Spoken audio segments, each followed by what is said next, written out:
Before we start, Zach, this is not personal.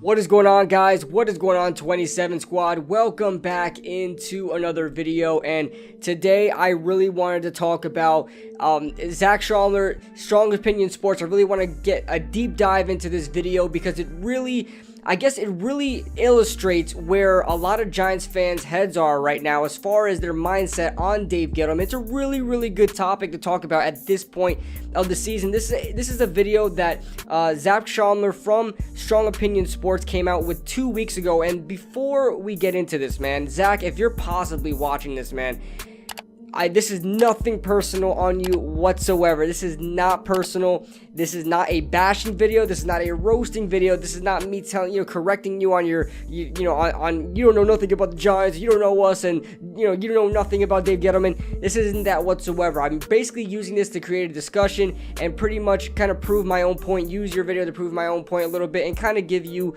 a heads up of what the real truth about Dave Gettleman and the New York Giants, and kind of dispute all things. And we're really going to talk, one thing we're really going to talk about is hindsight. Hindsight, I said this on Twitter, hindsight is probably the worst, most terrible method to evaluate success, especially in the sports world. Okay, we're going to get into more of Dave Gettleman. We're going to get into his video. Matter of fact, we can go into it right now.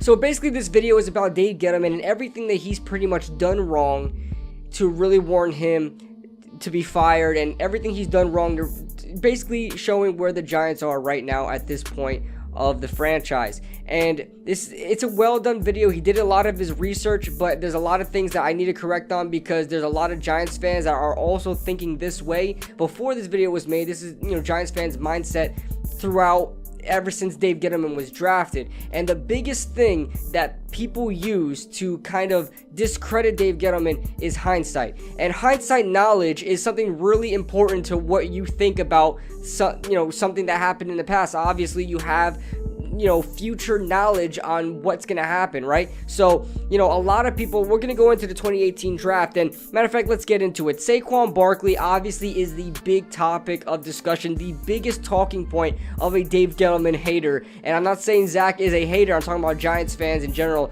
That's the biggest talking point, and it's so easily disputable because I was in the YouTube space back in 2018 when we drafted Saquon Barkley. I was listening to the podcasters. I was looking at all the mock drafts, and it was a consensus pick.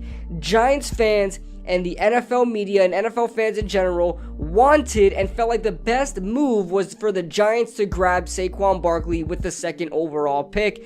He was probably the best player available. He was a generational talent at running back. And now people are flipping the switch. The same people that had the Giants getting Saquon Barkley and that were jumping off the walls that the Giants drafted Saquon Barkley are now the same people to use that talking point against Dave Gettleman and saying why they want Dave Gettleman fired. And it was such a bad move that they shouldn't have gotten Quinton Nelson. They should have gotten Quinton Nelson. First of all, when was the last time a guard? Now, we're not talking about a tackle. We're talking about a guard. People are thinking that guards are taking every draft second overall in the top 5. That's not the case whatsoever. Quinton Nelson is a fantastic player at this point of his career with hindsight knowledge. Now, we knew Quinton Nelson was an absolute beast in the 2018 draft, but the thing is, without that hindsight knowledge, nobody really had Quinton Nelson being drafted that high. And a lot of people were saying, oh, you could have traded down. Well, that's all using hindsight knowledge. You don't know what you're going to get at that point in time. Now, the consensus pick was Saquon Barkley, number 2 overall. Nobody disputed that whatsoever. And so, of course, I would have to agree with Zac Shomler here. So basically, he's going to be doing a whole, I'll put the picture up, he basically redrafted the Giants in certain places that he wanted to redraft the New York Giants. And if you look, a lot of them are offensive players, and that's something I really have to get on him as well. They're all offensive players, and we're going to get into why he did that in just a second. But let's talk about 2018 draft more specifically. You have Quinton Nelson being drafted instead of Saquon Barkley. And then with a 34th pick, you had Nick Chubb being drafted. And this is something that everybody has said, including myself afterwards, with hindsight knowledge. This is something I cannot knock on Dave Gettleman for. It's just something that you say, that probably was the better move. But it's not like anybody really thought of this going into it at all. And I know that's kind of Dave Gettleman's job. I get that. But you can't knock Dave Gettleman for doing exactly what you wanted him to do. I literally mocked Saquon Barkley and Will Hernandez first and second round in my mock draft in 2018. I got both of those spot on right. Okay? So the fact that, I can't blame Dave Gettleman for doing what exactly I wanted him to do. So you move on here with the 69th overall pick in the 2018 NFL Draft. The Giants select Orlando Brown with the 69th overall pick. Nice. So Orlando Brown being taken with the 69th overall pick instead of BJ Hill. So again, neglecting defensive talent.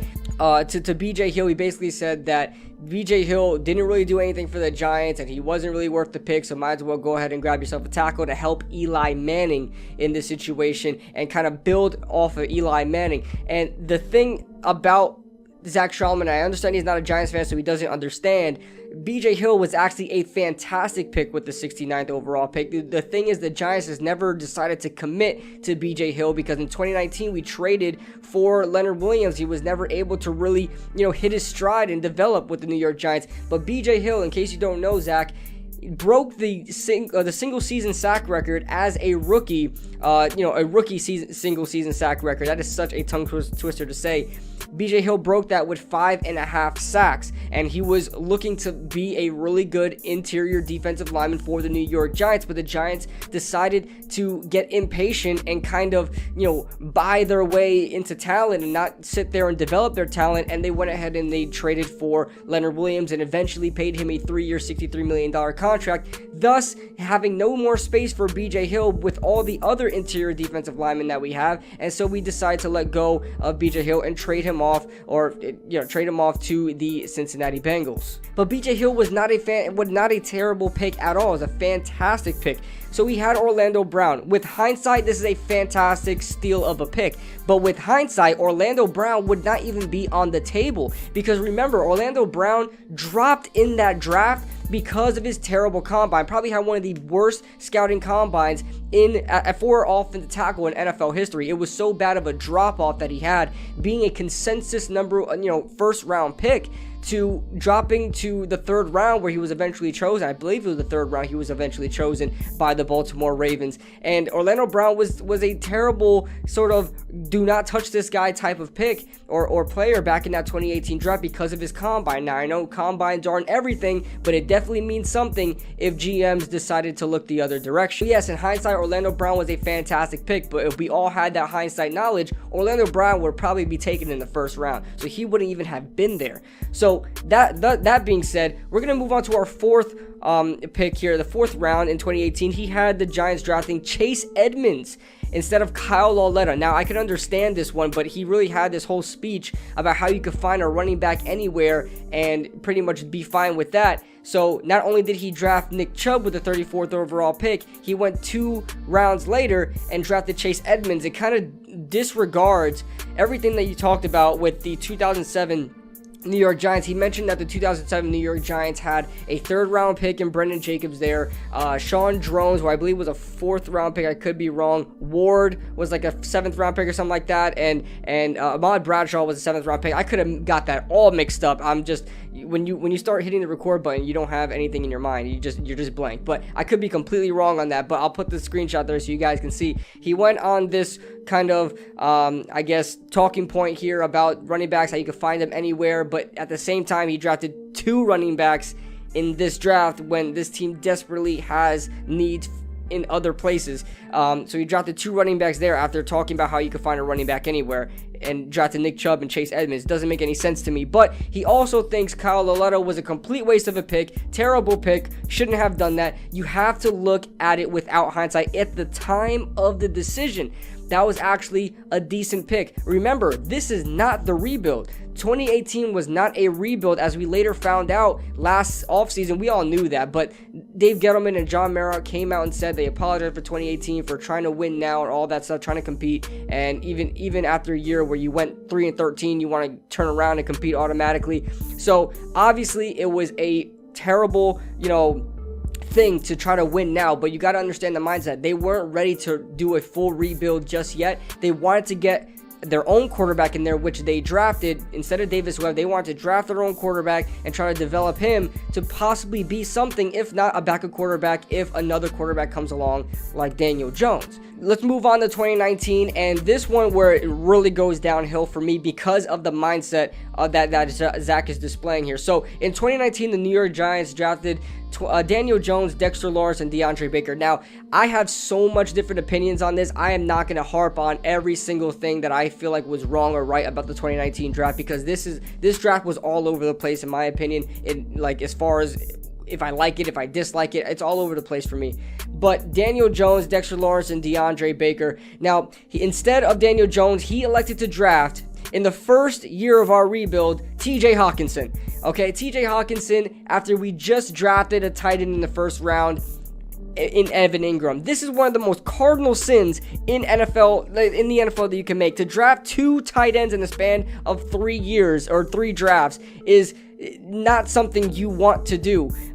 And if you look at the track record of tight ends being drafted in the top 15, it is not good at all. Now, his mindset behind this is that he wants to build behind Eli Manning. He wants to go all in on Eli Manning. He feels like he has something left in the tank, which is why he went all offense in the beginning of his draft in 2018. Obviously, he didn't do a whole redraft of the Giants. He only harped on, things that he wanted to change on in those earlier picks, which makes a lot of sense. That's fine. It saves a lot of time. But if you notice, guys, so far he's went all offense. He's totally neglected the defense. And if you want to go all in on a quarterback that is 37, 38 years old at this point, it doesn't make any sense to go all in on a guy that's 37 or 38 years old and build around him with drafting a tight end in the first round after you just drafted Evan Ingram in the first round 2 years prior, and trying to build that way while neglecting the defense. Now, obviously, he doesn't bring in free agency in this, but nothing is going to help that. Nothing's going to help that at all. You don't have BJ Hill, who was a really good player for us in 2018 as a rookie. You're getting rid of Dexter Lawrence, who's not a defensive end. He's a defensive tackle, but obviously 3-4 kind of mixes that up, but he's a defensive tackle. And then getting rid of DeAndre Baker and getting Elton Jenkins. Now, Elton Jenkins, I could actually see happening. DK Metcalf would be a good pick as a wide receiver. Obviously, in hindsight, he would be taken in the first round as opposed to the second round. And I'm not mad at DK over Dexter at all. It's just that you're neglecting defense, and your prior picks really make this pick a lot worse. DK over Dexter. If you address defense earlier, I wouldn't be mad at DK whatsoever. But you elected to get rid of 2 starters who were starters at that point in time on the defensive line for a tackle and a wide receiver. So that being said, you're going all in on a quarterback. You're going all offense. Just not a good look here at all. And so, and on top of that, let's quickly slow down before we get into 2020 and 2021, because there's only 2 picks there, right? Let's slow down a little bit and let's look at 2018 for what it was. 2018 was regarded by Giants fans and the Giants media and NFL media were regarded as a top tier draft class. Saquon Barkley able to steal Will Hernandez, who was regarded as a late first round pick, especially with his great combine that he had. Will Hernandez, Saquon Barkley, Lorenzo Carter, BJ Hill, a lot of these guys were regarded as really, really good picks. Kyle Lauletta was a guy that was targeted by the New England Patriots, who had a second round grade on him, and we drafted him in the 4th round. As far as the value goes, Dave Gettleman was spot on his draft picks. You look at 2019, Daniel Jones. Say what you want about Daniel Jones. He really exceeded expectations with hindsight. Of course, I was pissed off that we drafted Daniel Jones, but he proved me wrong.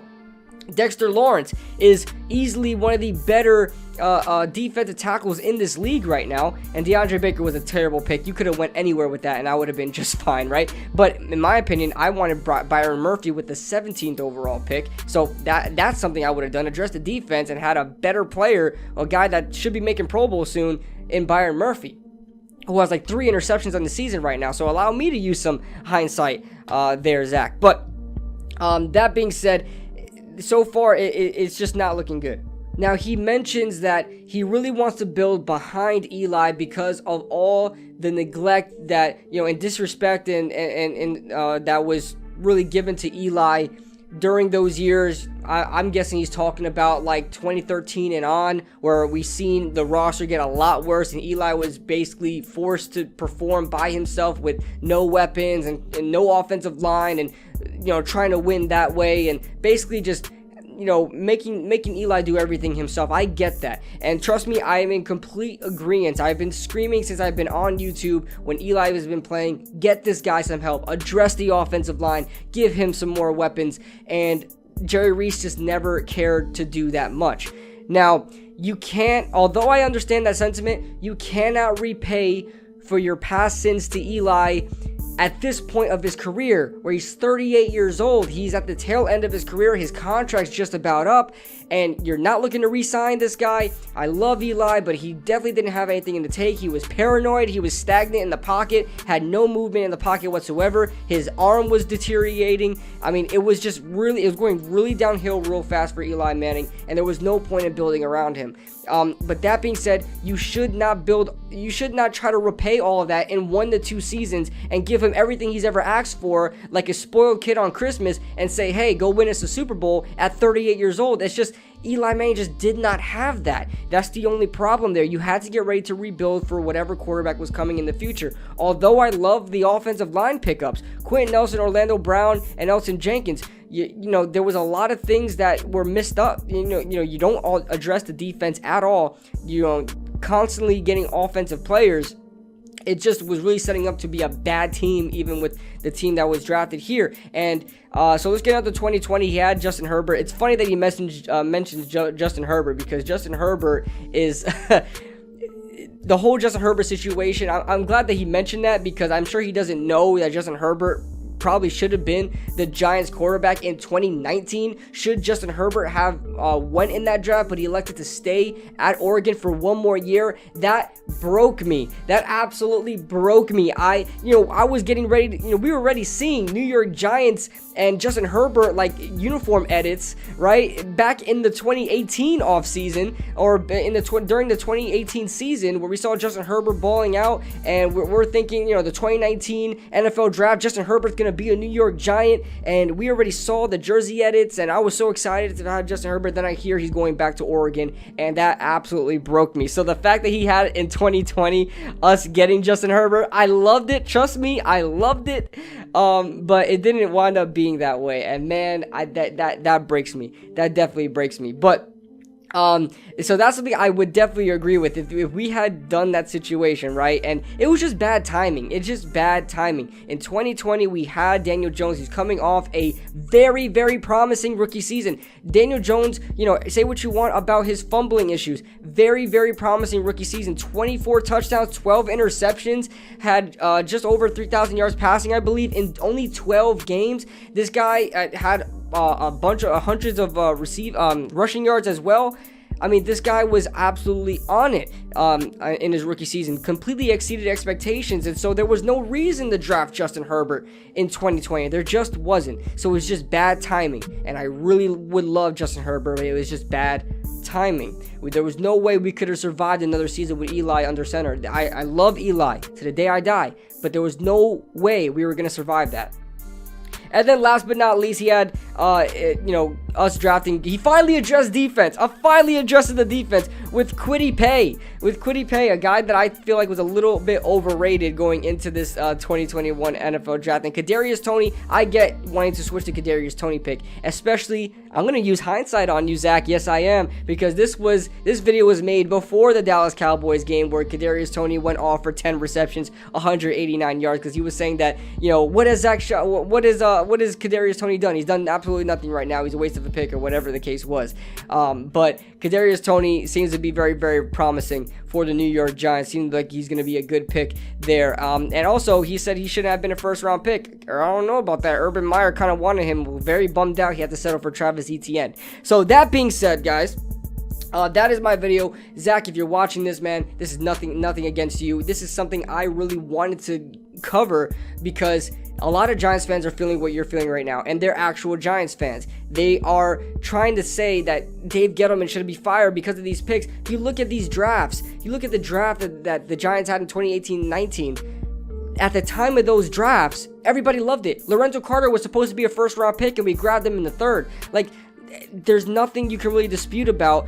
It's just lack of execution. I mean, Dave Gettleman as a GM, his job is to provide the weapons. I think, on my opinion, he's done that. There's just been a lack of execution, and that's something that's out of his control. Besides the fact that he hired those coaches and coordinators, which I could understand. I could understand if you want to make that argument, but if you want to say his drafts were terrible, I cannot. They're not terrible. His drafts were not terrible. Darius Slayton in the 5th round was not terrible. You know, so that being said, guys, let me know your thoughts in the comment section below, and I'll see you guys in the next video. Woo!